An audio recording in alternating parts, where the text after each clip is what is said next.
tratados internacionales para los jueces mexicanos, incluir la forma en que los órganos internacionales han considerado la situación de México, y también acá hay una coincidencia con Andrea en torno a que no nada más, es decir, tendríamos que recuperar en realidad toda la construcción argumental para identificar no solo los argumentos, sino los hechos en que están solidificados las sentencias, cuando nosotros estamos, o bueno, cuando ustedes, cuando los jueces y magistrados están construyendo su propia sentencia con perspectiva de género.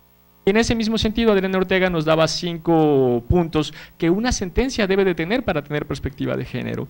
Debe tener debe identificar la producción normativa e interpretativa, y debe combatir esta producción, la discriminación estructural, debe identificar la discriminación estructural, cosa que como sencilla, debe evitar reproducción normativa de estereotipos, debe de hacerse cargo de los impactos diferenciados de una norma según el grupo al que se pertenezca, construir igualdad con cautela de las categorías sospechosas, acá uso lo apunté tal como lo dijiste,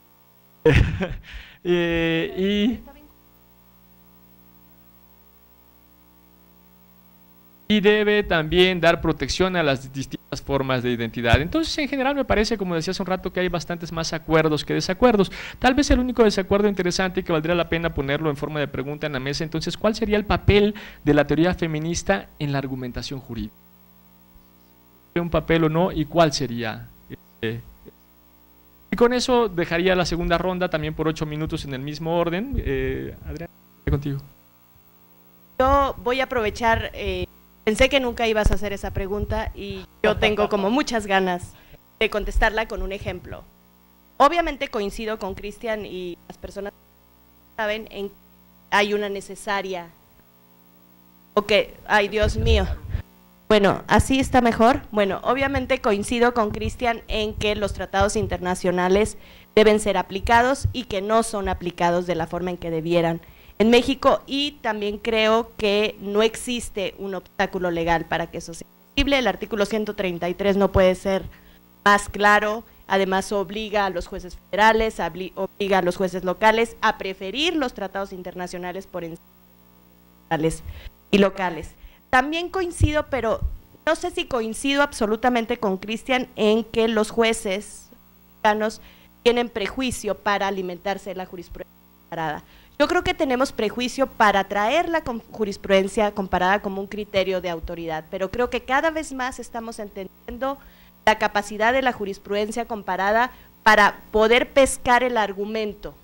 Yo creo que si hacemos traslado de argumentación, no necesitamos invocar el criterio de autoridad, ¿no?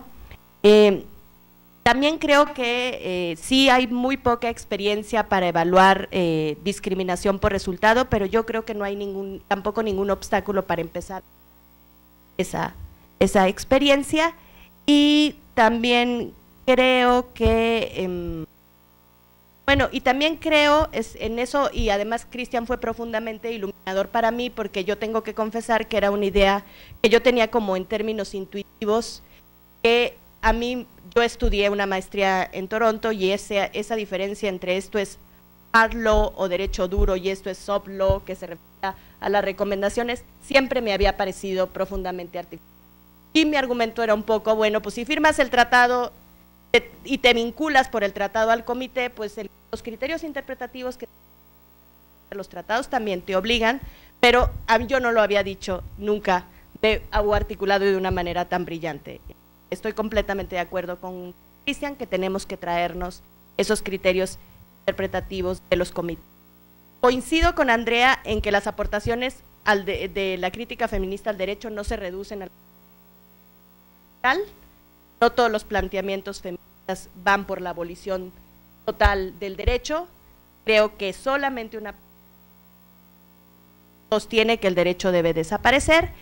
Y a propósito de eso y de la pregunta de Luis Daniel, yo quiero poner un ejemplo que no tiene que ver con tratados internacionales, que no estrictamente tiene que ver con, sino más bien tiene que ver con acercamientos desde la teoría crítica, desde la teoría feminista crítica al derecho. Y aunque creo que voy a ser un poco anticlimática, no puedo resistir la tentación. Voy a contarles un poco de la evolución que ha tenido, a propósito también de cómo traemos la jurisprudencia comparada de la evolución que ha tenido la legítima defensa en los Estados Unidos, países de sajona, para incluir la posibilidad de que se repelan agresiones sistemáticas y no solamente agresiones reales, directas y militares, a que la legítima defensa esté, digamos, considerada en nuestro país. Y un poco lo que hace la jurisprudencia de países, no es jurisprudencia firme, sino más bien los estudios jurídicos, digamos, aproximaciones jurídicas que se han hecho a esta pregunta de por qué la legítima defensa no aplica para la mujer que asesina a su esposo o a su pareja después de haber vivido violencia sistemática. La respuesta que han dado algunos estudiosos jurídicos y que ha tenido éxito, por lo menos que yo sepa, en un par de tribunales, creo que en Australia y creo que otro es en Inglaterra, es como acudir al principio de la legítima. Entonces la pregunta es, bueno, ¿por qué existe la legítima defensa? ¿Por qué exceptuamos el homicidio que se comete en legítima defensa? Bueno, el principio de la legítima defensa descansa en el entendimiento jurídico de que las personas en situaciones extremas van a optar por defender su integridad, independientemente de que para eso sea necesario privar de la vida a otra persona. Otro de los principios en los que descansa la legítima defensa es la penalización más bien del homicidio, y la excepción para la legítima defensa descansa en algo que el ordenamiento jurídico reconoce con mucha claridad, que es la prohibición de la venganza como alternativa de la justicia. Entonces, había que pasar, digamos, estos asesinatos parejas por este análisis de principio y preguntarse si estos asesinatos habían sido cometidos por venganza o si la finalidad de estos asesinatos era justamente proteger la vida de, ay Dios, me quedan 3 minutos, proteger eran como una alternativa para proteger la vida. Y el tamiz no fue fácil, la construcción del estándar no fue fácil. Una primera cosa que las mujeres que habían asesinado a sus esposas en estas circunstancias, que tenían que probar de alguna manera en términos objetivos o subjetivos que las alternativas de justicia habían sido, es decir, que estas mujeres habían intentado recurrir a ayuda legal y que esta ayuda legal había fracasado. Las alternativas, estas eran evidencias como más o menos objetivas porque las podías reconocer en la realidad. Otro tamiz por el que tenían que pasar era que padecieran lo que se conoce como el síndrome de la mujer maltratada o el síndrome de la indefensión aprendida, que tiene que ver con que estas mujeres estaban completamente convencidas que las alternativas estaban totalmente canceladas. Otra de las cosas que tenían que probar un poco para colocar este homicidio en el principio fundamental de la legítima defensa, que era, yo mato para que no me mates, no mato porque estoy enojada contigo porque me estás maltratando, yo mato para que no me mates. Lo que tenían que probar las mujeres es que había habido una escalada de violencia y que la violencia había ido en aumento. ¿Qué pasaba cuando esta defensa tuvo éxito en Australia? Bueno, era una mujer que tenía 20 años para violencia doméstica, que en el episodio precedente de violencia, el marido le había colocado las manos en el cuello, que por tanto era perfectamente previsible dos cosas: que el ataque se repitiera, porque ya instaurado el patrón de violencia, los ataques se repiten, que además este ataque subiera de tono. La primera vez me gritó, la primera vez me pegó, la tercera vez me puso la mano en el cuello, la tercera vez va a apretar las manos contra mi cuello. Entonces yo lo asesino para evitar eso. Lo que no quiero es que ese hombre me mate, no lo estoy asesinando porque estoy enojada, porque tiene dándome. Mi finalidad es proteger mi integridad. Y esto es algo que se ha hecho con la de género, reconociendo que la legítima parte de un paradigma, digamos, donde las reacciones que se privilegian son las reacciones masculinas y donde no se toma en consideración, o que se piensa que las agresiones son siempre en el ámbito público, Esta es una posibilidad que tiene que ver con aplicar perspectiva de género sin tomar en cuenta tratados internacionales. Es decir, bueno, la legítima defensa vale para repeler una agresión inminente, vale también para repeler. Las mujeres padecen en mayor medida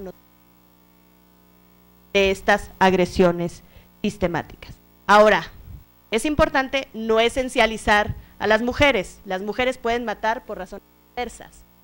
Por eso el tamiz es elevado. No cualquier mujer de violencia doméstica está legitimada o se considera que actúa en legítima defensa si asesina a su marido.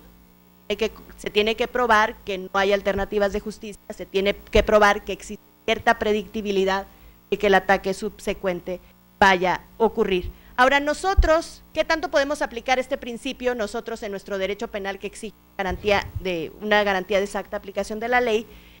Yo me he preguntado eso muchas veces y lo que se me ocurre es, bueno, por un lado, en términos radicales se me ocurre que podríamos repensar qué significa real o qué significa una agresión inmediata. Y por otro lado, me parece que por lo menos tenemos que hacernos cargo de que si la mujer mata a su marido mientras está dormido o mata a su marido mientras o lo envenena, no es porque alevosamente no quiera ser lastimada, sino porque tiene el temor fundado y real de que si se confronta físicamente con él, la que va a salir. Y entonces pensar en estos homicidios como homicidios simples y no.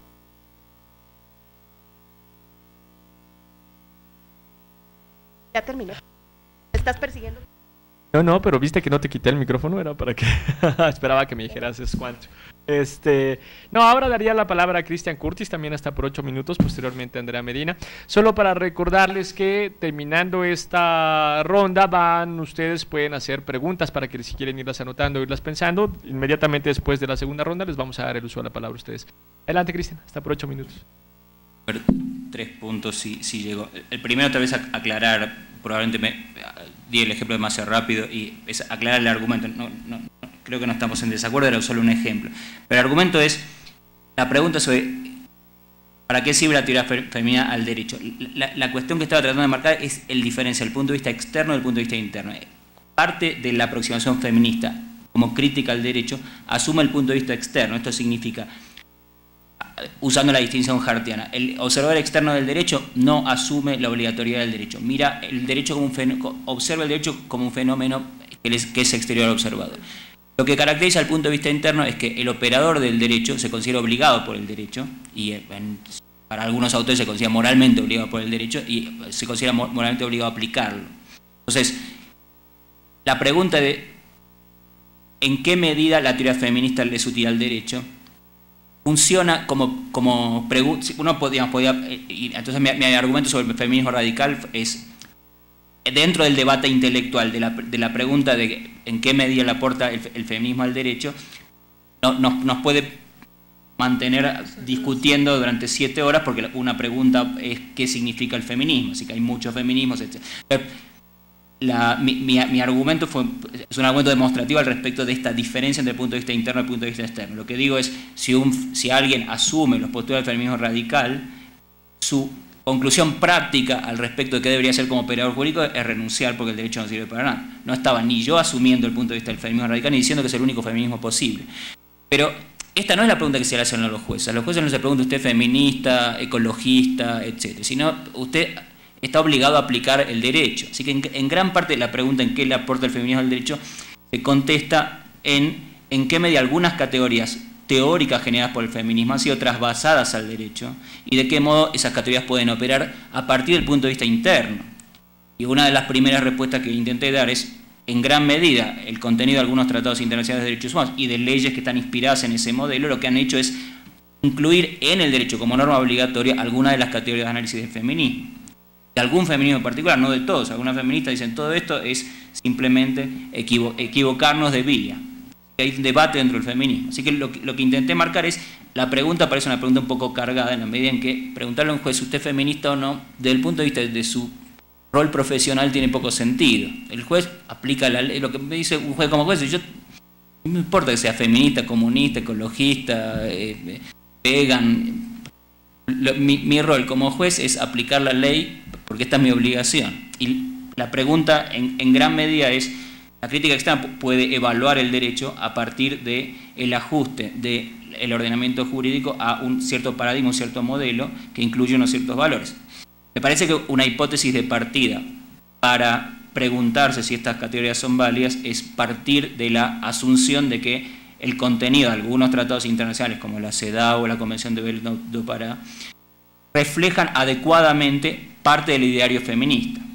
En esto no necesito convertirme en feminista militante, sino simplemente en juez que asume la aplicación obligatoria del derecho tal cual está incorporado, del derecho como derecho puesto. Esta es la distinción que quería hacer. Así que estoy absolutamente de acuerdo que el feminismo radical escéptico no es el único feminismo, hay muchos otros feminismos posibles, etcétera. Pero esta discusión es una discusión que no se le plantea al juez. El juez no se pregunta, bueno, ¿con cuál de los feminismos quiere casarse? ¿Con el radical, con el feminismo igualitario, con el feminismo socialista, con el ecofeminismo? Sino, ¿cómo aplica la norma que es obligatoria para usted, que es la CEDAW, la Convención de Belém do Pará, el artículo 1 constitucional, el artículo 4 constitucional? Por supuesto, ser conscientes al respecto de dónde están los trasvases, de cómo una cierta teoría crítica ha generado la noción de que el derecho no es neutro y que requiere categorías que sean adecuadas a esa asimetría es importante. Pero para el juez lo importante no es ir a leer a Butler o a Pateman, etcétera, etcétera, sino es saber cómo aplicar bien la Convención de Belém do Pará, la ley para el acceso a una vida libre de violencia, el artículo 1 4 constitucional. Lo otro puede ser interesante y el peor escenario posible es que un juez esté muy interesado en esto, así que en sus ratos libres lea a Pateman, a Catherine McKinnon, a Judith Butler, etc., pero mantenga su práctica jurídica tradicional reproduciendo todos los estereotipos de toda la vida.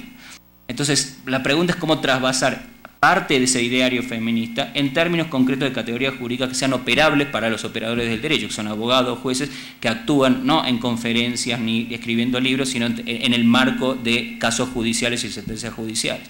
Esta es la pregunta que me parece que tiene sentido en términos prácticos. Así que simplemente esta relación que, por supuesto, digamos, completamente de acuerdo con Adrián al respecto de que el derecho internacional de los derechos no es el único, pero la pregunta es, esta es una fuente de inspiración posible que ya está incorporada al derecho mexicano, así que ahí hay una posibilidad enorme para aprender a operar cosas a partir de criterios que ya han sido validados internacionalmente y que forman parte de estos criterios de aplicación que son obligatorios para México. Dos cosillas más mínimas, si es que me queda tiempo. Una cosa que no nombramos, y es que la discriminación en casos individuales y la discriminación estructural no solo afecta a la víctima individual, al grupo de personas individuales que son víctimas, sino que afectan al colectivo o al grupo. Y esto requiere, especialmente en los casos más graves de discriminación estructural, tipos de acciones que permitan que el agravio colectivo sea llevado frente a los tribunales. Y esto choca contra el ordenamiento procesal mexicano, especialmente en materia de amparo, en materia de fórmula Otero, con la exigencia de que el agravio sea solo un agravio de la víctima individual. Por muchísimas razones, si uno restringe la legitimación para actuar al agravio individual, gran parte de los casos complejos quedan impunes. Una, porque el objeto del juicio se restringe solo a la afectación individual y pierde de vista ese contexto de afectación colectiva, de modo que no puedo traer el agregado de la afectación al juicio. Segundo, porque en muchos casos hay muchos desincentivos para que la víctima individual lleve un caso, así que lo que me permitiría una acción colectiva que habilite a alguien diferente de la víctima individual a presentar un caso, sea alguien como una asociación, sea un funcionario público como el defensor del pueblo, sea alguna otra solución, o un miembro del grupo, del colectivo afectado que no sea la víctima individual, que es el ejemplo de las class actions, permitiría procesar casos más complejos que los tipos de casos a los que estamos acostumbrados con la fórmula del amparo mexicano. Así que ahí hay una cierta necesidad de ampliar el tipo de acciones que se conocen en México, especialmente las acciones constitucionales o las acciones que están vinculadas con los agravios constitucionales que pueden plantearse en materia de amparo. Así que ahí hay una serie de preguntas al respecto de la adecuación del ordenamiento procesal que implican cambios en la legitimación, en quién puede plantear una acción, y segundo, también cambios en los efectos de una sentencia. Si uno mantiene la fórmula Otero, los efectos de la sentencia solamente tienen efectos para el caso individual y para el legitimado individual que planteó el caso, para el agravio individual. Para mucho litigio que está vinculado con acciones estructurales, esa fórmula es excesivamente limitante y eso no permite a los jueces tomar medidas que vayan más allá del caso individual. Así que ahí hay otro punto en el que parece haber una cierta brecha entre lo que dice el derecho sustantivo y las formas procesales en las que el derecho procedimental mexicano vehiculiza el tipo de acciones a presentar. Y la pregunta es, bueno, ¿es necesaria una reforma en estos casos o sería necesario flexibilizar la fórmula Otero, pensar en otra forma de legitimación dentro del marco del amparo, o dejar el amparo como está, que es una especie de institución nacional como el himno, la bandera, y inventar otra cosa diferente que se llama acción colectiva, etcétera, sin tocar el amparo? Dejar el amparo ahí y crear un primito, un hermanito pequeño que permita legitimaciones colectivas y efectos colectivos en la sentencia. Y la última, una cosa que dijo Adriana, que me salté pero que es importante, es, por supuesto, tenemos estas piezas del ordenamiento jurídico, que son algunas normas constitucionales y algunas normas internacionales que forman parte del ordenamiento mexicano, pero el ordenamiento jurídico es necesariamente impuro y defectuoso en su construcción, así que aunque uno tenga estas piezas arriba, permanecen muchas otras piezas, que son los que los jueces aplican más habitualmente, que son incompatibles o incoherentes, o existen lagunas de falta de desarrollo de algunas de estas órdenes que provienen del estrato superior. Así que hay también un espacio grande que tiene que ver con la tarea del juez de colmar las lagunas del sistema y la tarea del juez de detectar las incoherencias y las antinomias del sistema en estos casos particulares. Y hay bastantes ejemplos de persistencia de normas discriminatorias en el ordenamiento jurídico mexicano, hay muchos ejemplos de normas que persisten de código civil, la copia del Código Civil Federal hecho en los años 30 por muchas de las entidades federativas, que persisten con normas que claramente tratan diferente a la mujer en nombre en detrimento de la mujer. Así que hay también una tarea que está vinculada con la tarea de detección de esos casos de antinomia, en los que los jueces tienen bastante que decir, y la aplicación de algunos criterios que provienen tanto de tribunales internacionales como criterios derivados de la jurisprudencia comparada sin nombrarla, que sea bueno, que sería útil desarrollar, digamos. Ahí me quedo, gracias. Gracias, Cristian, y daría ahora el uso de la palabra a Andrea, también hasta por 8. Adelante, Andrea. Gracias.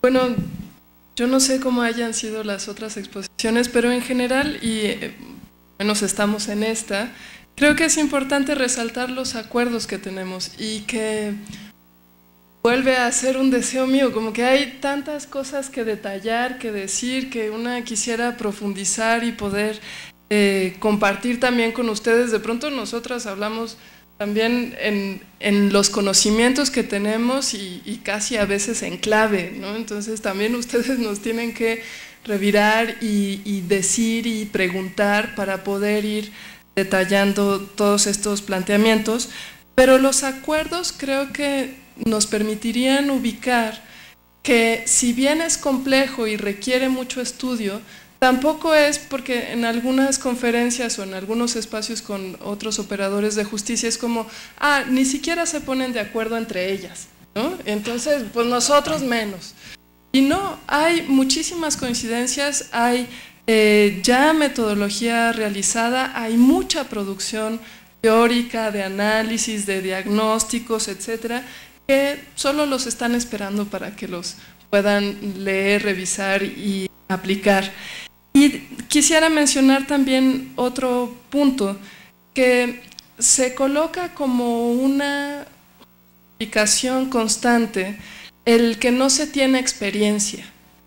Pero la experiencia solo se va a tener aplicando y haciendo, ¿no? Entonces es fundamental, es prioritario que se creen esos espacios, y eso implica una decisión también de quienes operamos la justicia, de bueno, tal vez es nuevo, no lo conozco muy bien, pero solo lo podremos hacer mientras lo estamos de nuevo haciendo, ¿no? Y ahí solo recordar que la obligación de no discriminación es una obligación inmediata, que no es que a ver cuándo, si ya estoy graduada de los 5 diplomados y entonces ya podré empezar a intentar si era así o no, o a ver si la Suprema Corte ya sacó algo. Bueno, no, lo tenemos que ir haciendo cotidianamente. Hay un miedo y un recelo que me parece es más una justificación que plantea que no se sabe bien y no se conoce bien cómo hacerlo, pero bueno, hay que conocerlo. Y ahí, en esta producción feminista, yo pienso que los distintos feminismos han sido muy estratégicos hacia dónde llegar. Como somos tan discriminadas y excluidas en general, hemos sabido buscar los lugares, los puntos donde nos puedan ser paraguas, y efectivamente la gran mayoría de nuestra producción teórica y metodológica está plasmada en los instrumentos internacionales.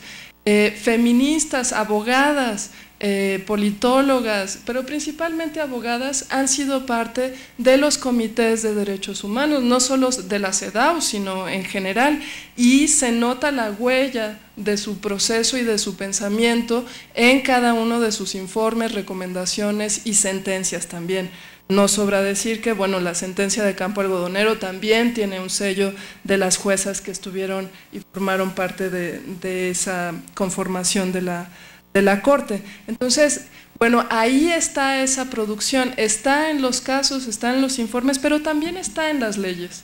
Y yo quisiera solo retomarlo de manera ligera, o solo por citarla, que la perspectiva de género es una de las grandes producciones de los distintos feminismos. Es uno de los grandes acuerdos que tenemos, en donde se ha plasmado no solo para las ciencias jurídicas, sino para las ciencias sociales en general, y para poder analizar la realidad como lo hemos hecho con otras categorías. Y en México, la Ley General de Acceso de las Mujeres a una Vida Libre de Violencia tiene una definición de perspectiva de género. La quiero leer porque quiero resaltar un punto.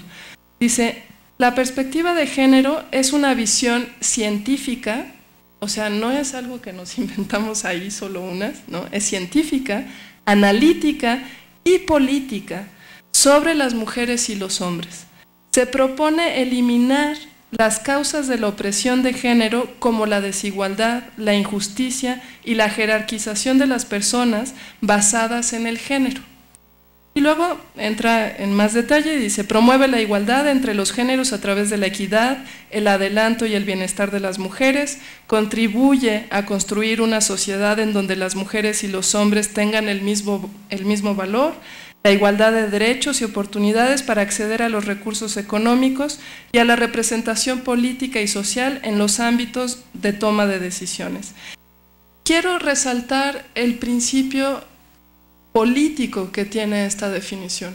La perspectiva de género efectivamente no busca quedarse en una neutralidad, en una imparcialidad, en una manera de racionalidad o de análisis en donde trato de no ver las diferencias. Tiene un interés político por reconocer las diferencias y saber si esas diferencias se traducen en desigualdad y discriminación o no, o son diferencias que necesitamos para garantizar esa igualdad.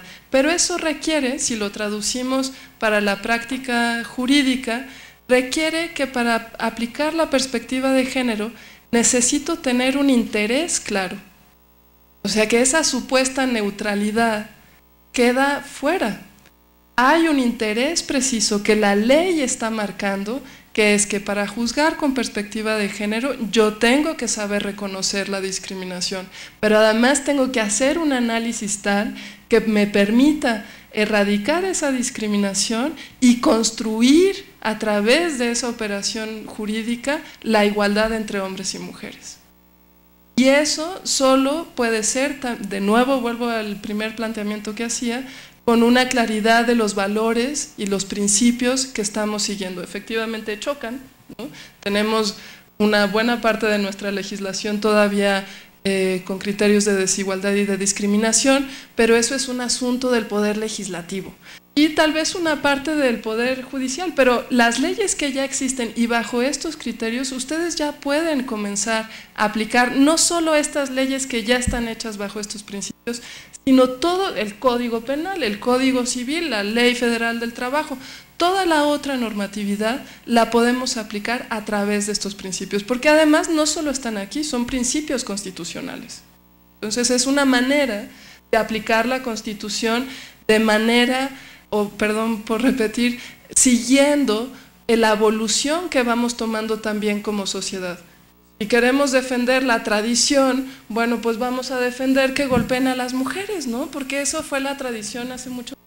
o que, como algunos plantean ahora, pues que las mujeres regresemos al espacio exclusivamente privado y no estudiemos y no trabajemos. Bueno, eso fue en un momento histórico donde la sociedad estaba organizada de esa manera y funcionaba de esa manera. Ahora hemos hecho nuevas convenciones que se han traducido en nuevas leyes también, y como operadores de justicia necesitamos retomar eso para aplicarlas de esa manera. Muchas gracias, Andrea. Pues ahora sí daríamos paso a las preguntas que tuvieran ustedes y también a las preguntas que hayan en las clases de la cultura jurídica. Acá tenemos sí, aquí de Ciudad Victoria, Tamaulipas. Sí, de Ciudad Victoria. Bueno, felicidades para todos los expositores.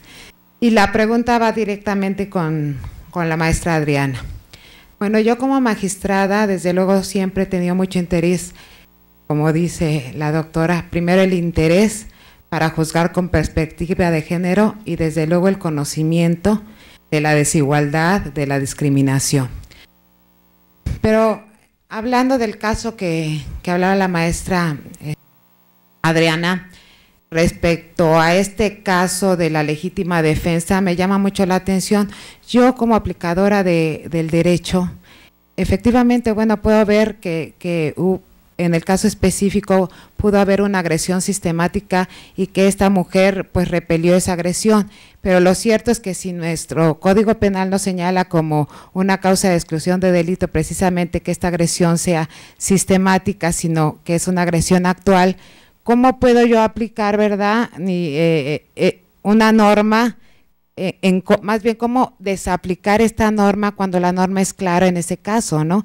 Entonces, por más que yo analice el caso específico y vea que esta persona fue agredida de manera sistemática, pues ahí está la estipulación legal, ¿no? Ahí está la ley.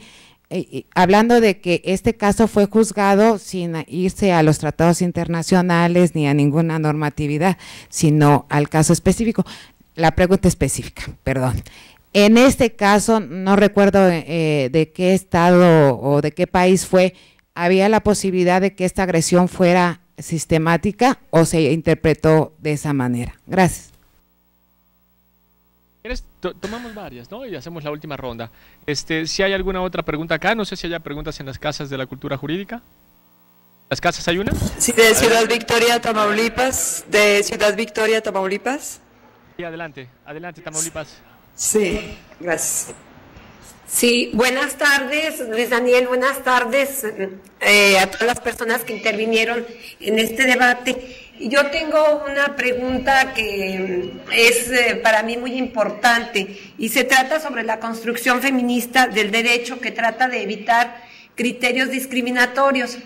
Pero me lleva o me mueve pensar que para aplicar, por ejemplo, reglas internacionales como las derivadas de la CEDAW, en las que se convino por los estados tratantes en implantar en su legislación interna normas que protejan el embarazo de la mujer, cuando tengamos que aplicar este tipo de convenciones, no estaríamos incurriendo en una discriminación hacia los hombres, entendiendo que vamos a ir en contra del principio de igualdad de los hombres y de las mujeres ante la ley, porque aquí vamos a tener que observar una diferencia que parte de la condición biológica de la mujer, el embarazo. Además, me mueve también a pensar en cuanto a la aplicación, cuando la parte que resulte afectada, por ejemplo, ya no trabajadoras que están embarazadas y que se les despide de su trabajo, sino también agentes de seguridad o miembros de los cuerpos policíacos que son despedidas en estado de embarazo por presentar ese estado de embarazo, pues entonces ahí tendríamos que aplicar una cierta diferencia tratándose de los hombres que también son cesados.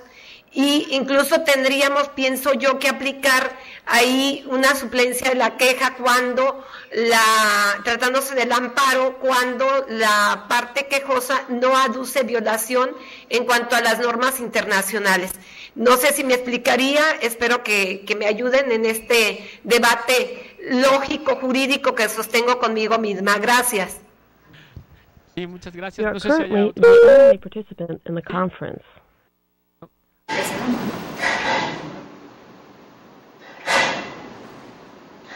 Culiacán. Gracias. Es Culiacán. Pues bueno, yo tengo una pregunta para los tres y en realidad es más bien tengo como en la mente dos ideas, ¿no? ¿Cuándo aplicamos un caso con ¿cuándo aplicamos perspectiva de género cuando juzgamos? En cualquier caso donde intervenga una mujer, por ejemplo, o donde haya una diferencia en el orden social, o solo nos estamos refiriendo, como diría la Corte Interamericana, a casos donde claramente exista o no claramente, pero exista algún indicio que nos diga que esa violación sucede o existe una violación por el solo hecho de ser mujer, o en realidad en cualquier tipo de casos donde intervengan mujeres deberíamos de tratar de limar esa discriminación que puede existir como no subordinación, digamos, en general, ¿no? En cualquier circunstancia más allá del caso concreto. ¿En qué estamos pensando o en qué casos? ¿En cualquiera o solo en algunos? Hay una pregunta que viene de la Casa de la Cultura Culiacán, entonces si quieren proyectamos a Culiacán. Adelante, Culiacán. Ahora sí. Sí, la pregunta es la siguiente. Es que en realidad es bastante confuso la postura que tiene, en este caso, el diplomado frente al derecho y la construcción del derecho en la idea feminista. ¿Por qué considero que es bastante confuso? Porque nos hablan de que el derecho es una construcción androcéntrica y basada en el hombre blanco, X o Y. La pregunta es la prescripción, la caducidad, la acción, o sea, todos los conceptos abstractos del derecho. Me parece que el derecho es uno de los pocos instrumentos que fue diseñado, por lo menos en la idea de igualdad de la ilustración, si bien en base al parámetro del varón. Me parece que pensar que toda la construcción del derecho es androcéntrica es muy peligrosa, porque uno como operador del derecho se pregunta, bueno, ¿dónde veo únicamente al varón en la presentación de una demanda? Si es la misma firma, son los mismos requisitos para el hombre y para la mujer. Creo que hay que limitar la visión de género a las partes realmente sustantivas que realmente puedan tener una afectación en la desigualdad de trato y de resultado. El punto, para demostrarles lo que están comentando, ahora tenemos un marco jurídico de igualdad que no es aplicado, no es el derecho parcial, como lo menciona la maestra Andrea, no es el derecho parcial. Ahora tenemos un marco jurídico y sigue habiendo parcialidad en la aplicación del derecho. No, insisto, no es una construcción del hombre el derecho. Me parece que en ese punto habría que discutir un poco más. Gracias. No sé si hay otra pregunta más aquí o en alguna otra Casa de la Cultura. Solo vamos a hacer una ronda para pasar a la última, una ronda de preguntas para pasar a la última réplica. Entonces no sé si hay alguna más que tomamos. Si no, bien, pues nos vamos en el mismo orden. Adriana, hasta 6 minutos. Bueno, yo voy a aprovechar mi espacio para contestar la pregunta que me dirigieron a mí. ¿No se oye? Que me dirigieron a mí directamente. Estoy de acuerdo contigo, magistrada, no podemos. ¿No? No podemos. La descripción que nosotros tenemos en materia de legítima defensa es completamente precisa.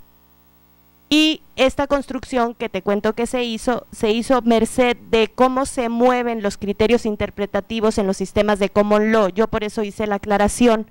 La autodefensa como concepto penal en el derecho común o en el derecho consuetudinario se va moviendo, es una categoría que se puede ir moviendo, no es una categoría fija, y la agresión sistemática no está evidentemente excluida.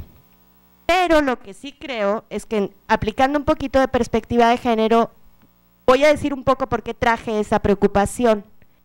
Las mujeres víctimas de agresiones sistemáticas regularmente asesinan a sus maridos en condiciones que, si nosotros aplicamos el derecho absolutamente de forma tradicional, serían homicidios calificados, porque son homicidios premeditados y son homicidios que ocurren mientras el marido está dormido o lo envenené y entonces fui a comprar el veneno y eso configura la calificativa de premeditación. Mi pretensión mínima sería que por lo menos digamos, dadas las restricciones normativas que tenemos, que por lo menos nos acercáramos a esos homicidios sin verlos como homicidios calificados. Sé que no alcanza para que sean homicidios en legítima defensa, pero creo que por lo menos podemos empezarlos a ver como si no fueran homicidios calificados, porque la diferencia de la pena es muchísima, ¿no? Eso es como lo que se me ocurre. Y algo que decían a propósito de la protección del embarazo y demás, creo que algo que es importante es, digamos, hablar de diferentes niveles de igualdad. Y el derecho, decía mi maestra, la doctora Cook, y yo la voy a citar específicamente en este caso, decía: el derecho, si no atiende razonablemente a las diferencias, es discriminatorio. Si las personas son diferentes, el derecho debe responder de forma razonable a esas diferencias. No podemos pensar que una política pública que impulsa la atención prenatal es discriminatoria contra los hombres, pues los hombres no se embarazan. Y el derecho tiene que responder razonablemente a esa diferencia y garantizar la protección de la salud de las mujeres en condiciones de igualdad, porque frente a diferentes problemas de salud, los hombres no presentan obstáculos. Entonces, hay que atender razonablemente a la diferencia. A mí me hace mucho sentido la frase, pero igual lo podemos seguir discutiendo. Otra cosa que se dijo aquí y que ya se había dicho en algunos otros talleres es el asunto de la diferencia entre el derecho procesal y el derecho sustantivo. Yo simplemente quiero decir que obviamente todos los postulados absolutos son falsos. O sea, el derecho todo está construido con el paradigma del hombre blanco, bla, bla, bla, no, porque la CEDAW también es derecho. Entonces, todos los postulados absolutos son inexactos, pero sí creo que tendríamos que mirar por lo menos a las normas de tipo sustantivo con cierta preocupación, como para mirarlas desde la perspectiva de género. No estoy segura que podamos establecer que las normas procesales son todas neutrales, pero no creo tampoco que sea el juez quien se tenga que hacer cargo de que las normas procesales no sean neutrales. Ahí sí yo tengo una opinión distinta. Creo que debemos pensar en términos de las normas procesales neutrales o de los obstáculos procedimentales que existen para acceder a la justicia, más en términos de política pública que impulsen el acceso de las mujeres a la justicia. Digamos, si quiero pelear por alimentos, el documento fundatorio de la acción tiene que ser el acta de nacimiento del hijo. No puedo pretender no exhibir el acta de nacimiento del hijo, pero me parece que una política pública de acceso a la justicia puede hacerse cargo de las dificultades que representa para ciertas mujeres conseguir esa acta de nacimiento. Y entonces tener una oficina del registro civil adscrita al tribunal, o facilitar trámites por internet, o tener una oficina del registro civil cerca de las comunidades, etcétera, etcétera. Creo que esas son cuestiones que se tienen que resolver más bien con políticas públicas que faciliten el acceso a la justicia. Y digamos que no nos distraigamos en esto para no evaluar el derecho sustantivo y mirar que el derecho sustantivo puede tener o no perspectiva de género, o puede resultar o no discriminatorio. Y a propósito de la pregunta de Sandra, pues yo desconfío a priori, qué horror, desconfío a priori de que se piense que la perspectiva de género está solo relacionada con las mujeres. Creo que la perspectiva de género está relacionada con los hombres, con las mujeres y con todas las personas que no cumplen con el paradigma de cómo está construido el derecho. Digamos, para mí la sentencia que autoriza la celebración de matrimonios entre personas del mismo sexo y que hace todo este estudio de igualdad y de discriminación es una sentencia con perspectiva de género. No, obviamente creo que tenemos que particularmente ser cuidadosos de introducir la perspectiva de género cuando el caso involucre a las mujeres, pero creo que no es solamente aplicable a casos donde están involucradas las mujeres.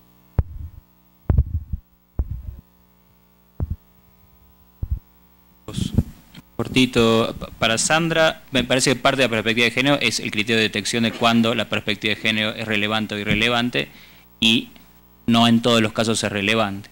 Así que esta es una cuestión, digamos, el metacriterio respecto de la relevancia del criterio es importante. Así que usar la perspectiva de género en un caso en el que se enfrentan dos sociedades anónimas,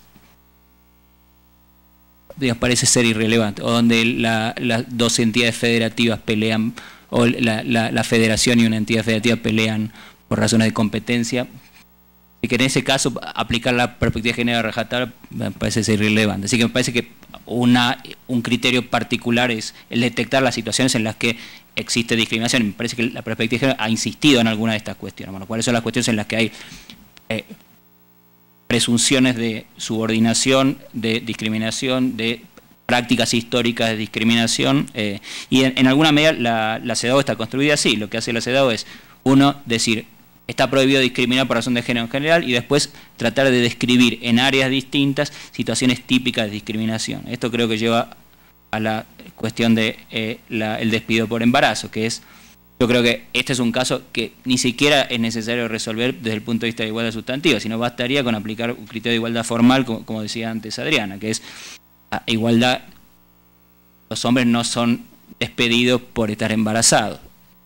Así que la razón de discriminar por razón del embarazo está vinculado íncitamente con la condición de mujer, y esto es lo que intenta erradicar la CEDAW. Así que no veo que haya ningún problema vinculado con la igualdad entre hombre y mujer. No hay forma de extrapolar la situación de despido por embarazo para los hombres.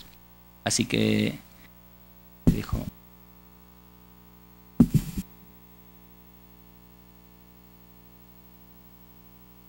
Bueno, a mí me gusta hacer la distinción entre derechos de las mujeres o derechos humanos de las mujeres y la perspectiva de género. No es lo mismo. Hemos construido leyes específicas, tratados específicos, la CEDAW. No es que hayamos creado derechos nuevos. En realidad lo que estamos diciendo todo el tiempo es, a ver, de los derechos que tenemos como consenso, los principios que tenemos para este Estado y para este derecho, nos hemos dado cuenta, y ese es el preámbulo de la CEDAW y de la mayoría de las convenciones en contra de la discriminación, nos hemos dado cuenta que a pesar de declarar formalmente eso, continúa la discriminación contra ciertos sujetos. De manera particular, la CEDAW no es una convención para eliminar todas las formas de discriminación sexual, o podría ser la racial, por ejemplo.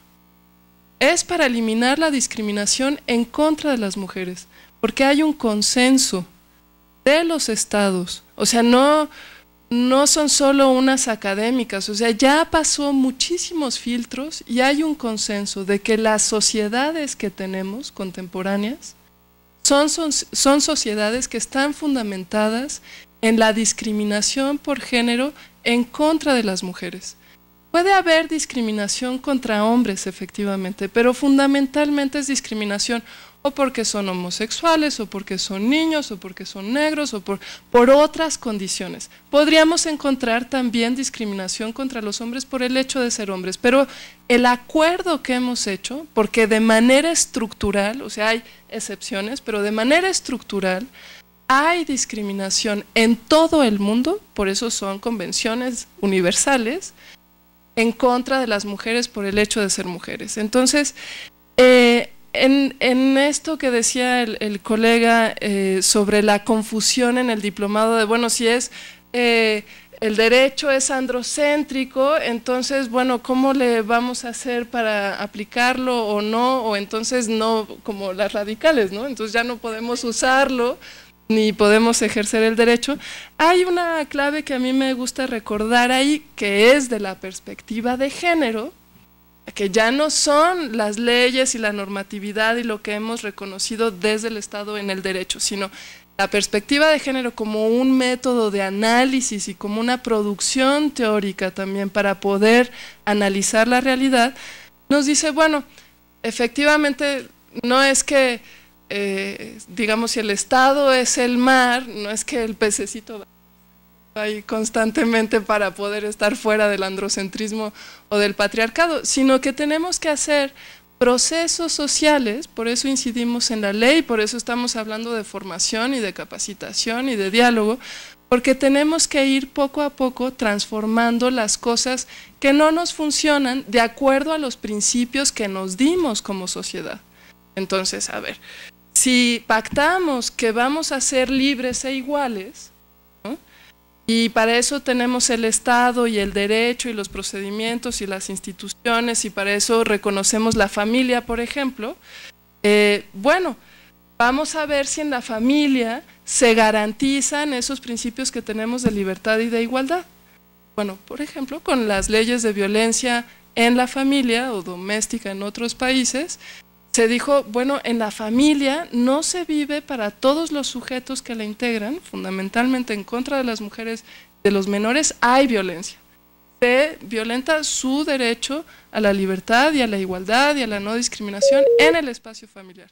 Eso no significa que vamos a proponer erradicar las familias, ¿no? Ya que no existan las familias y se vayan todas porque son androcéntricas y hay violencia ahí. No, estamos diciendo queremos familias, pero familias que cumplan con estos principios, ¿no? Y un Estado que proteja las relaciones familiares en ese sentido. Entonces, queremos Estado, sí, pero queremos un Estado que proteja con perspectiva de género. Queremos derecho, estamos por él, pero ¿qué tipo de derecho y con qué interpretación lo vamos a tener? Y solo, bueno, esa es una categoría, es como si construimos, ¿qué deconstruimos? ¿No? El feminismo siempre está haciendo propuestas, siempre está analizando qué es lo que no queremos, qué es lo que vamos a quitar, pero no vamos a eliminar la estructura como tal. Y otra categoría importante es la eliminación o la erradicación. Si se fijan, la CEDAW, por ejemplo, tiene convención para eliminar todas las formas, no es para deconstruir la discriminación. Es que eso, sí, de acuerdo a los pactos que tenemos a través del derecho y como sociedades, decimos, eso ya no lo queremos, pero